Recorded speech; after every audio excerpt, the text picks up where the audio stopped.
प्रमुखांची बैठक 1 वाजता मातोश्रीवर पार पडेल। राज उद्धव भेटीनंतर मनसे आणि ठाकरेंच्या शिवसेनेमध्ये बैठकांचं सत्र सध्या सुरू आहे।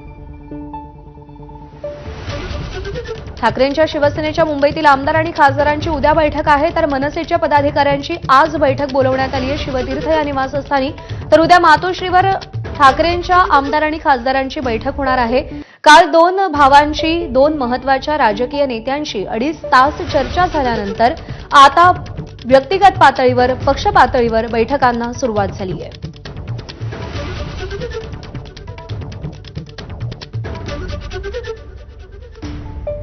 त्यामुळे या बैठकांनंतर आगामी काळामध्ये शिवसेना, ठाकरे गट आणि मनसे युती संदर्भात नेमक्या काय चर्चा होतात, काय निर्णय होतात याकडे देखील सगळ्यांचं लक्ष असेल। दसरा मेळाव्यामध्ये त्या संदर्भात काही घोषणा केली जाते का हे देखील पाहणं तितकंच महत्त्वाचं ठरतंय।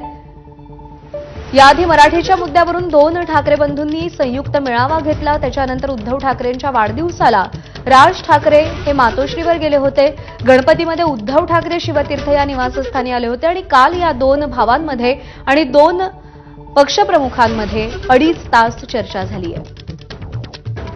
वेदांत नेब आपले प्रतिनिधी आपल्याला या सगळ्या संदर्भात अधिक अपडेट देतील। वेदांत, ज्या प्रकारे आपण बघतोय की राज ठाकरे आणि उद्धव ठाकरे यांची काल भेट झाली आणि त्यानंतर आज मनसे अध्यक्ष राज ठाकरे यांनी सुद्धा मुंबईतील काही नेत्यांची बैठक, पदाधिकाऱ्यांची बैठक बोलवली आहे आणि उद्या उद्धव ठाकरे यांनी मुंबईतील आमदार, खासदार त्यासोबतच राज्यभरातील जे जिल्हा प्रमुख आहेत त्यांची बैठक उद्या दुपारी मातोश्रीवर बोलवली आहे।